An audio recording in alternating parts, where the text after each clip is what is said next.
Terpilihnya kembali Anthony Albanese sebagai Perdana Menteri Australia diyakini akan memberikan lebih banyak angin segar bagi kerjasama bilateral Indonesia-Australia ke depannya. Dari kacamata pengamat hubungan internasional Universitas Islam Indonesia, Hangga Fatana, kedatangan Albanese ke Indonesia pasca dilantik menjadi simbol eratnya kerjasama kedua negara dan pentingnya Indonesia bagi Australia, terutama di kawasan Indo-Pasifik. Kita bisa melihat hubungan kedua negara, kemitraan kedua negara yang strategis ini, itu sebagai jangkar stabilitas regional gitu. Di kawasan Indo-Pasifik sekarang, Mas Ruli, kalau kita lihat, dinamikanya terus berkembang, terus bergeser akibat rivalitas kekuatan besar seperti misalnya Amerika Serikat dan juga Tiongkok gitu ya. Nah, kerjasama Indonesia-Australia ini bisa jadi jangkar normatif kita, bahwa kita punya kepentingan yang sama untuk mempertahankan tatanan regional yang terbuka, yang inklusif dan berbasis pada aturan atau rule-based order. Kerjasama di sektor keamanan, transisi energi, dan pendidikan menjadi sektor yang diharapkan akan terus ditingkatkan. Kerjasama pendidikan tinggi dan advokasi, transformasi dan pengembangan teknologi energi bersih, mitigasi perubahan iklim, serta kolaborasi militer mengatasi tantangan tradisional dan non-tradisional menjadi program yang akan terus dikembangkan kedua negara. Karena kita melihat ini bukan hanya soal kolaborasi militer, bukan hanya tentang latihan bersama, tapi juga tentang bagaimana kebijakan pertahanan yang akan dan sedang berlangsung antara Indonesia dan Australia ini bisa dibuat lebih erat, termasuk di dalamnya penanganan tantangan-tantangan non-tradisional.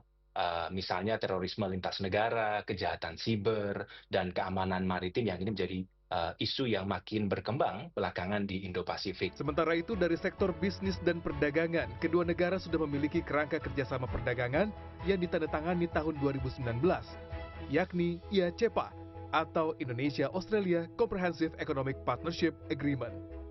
Menurut Lydia Santoso, Ketua Australia Indonesia Institute dan juga Ketua Australia Indonesia Business Council New South Wales, Australia juga telah menyusun Invested Australia Southeast Asia Economic Strategy 2040 yang menjabarkan strategi mengejar target pertumbuhan ekonomi kawasan 4% di tahun 2040, serta strategi perkuatan kerjasama dagang dengan Asia Tenggara, terutama Indonesia.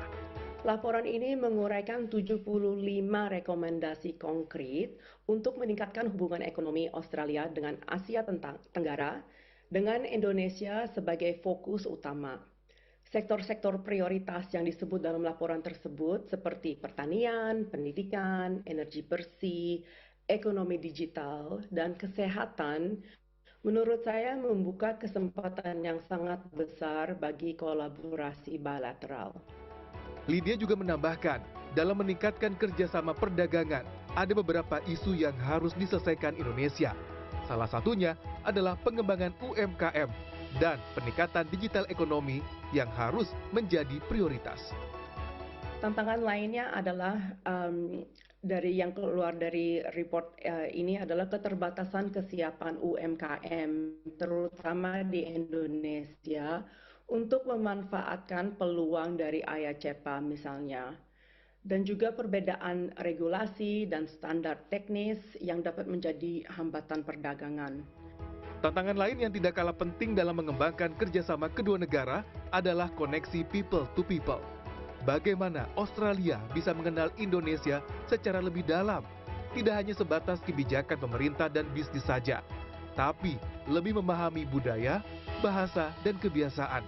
Begitu pula sebaliknya, agar kerjasama tidak hanya tentang keamanan dan ekonomi, tapi juga jalinan persaudaraan yang semakin erat. Ruli Kurniawan, Andika Marianto, Jakarta.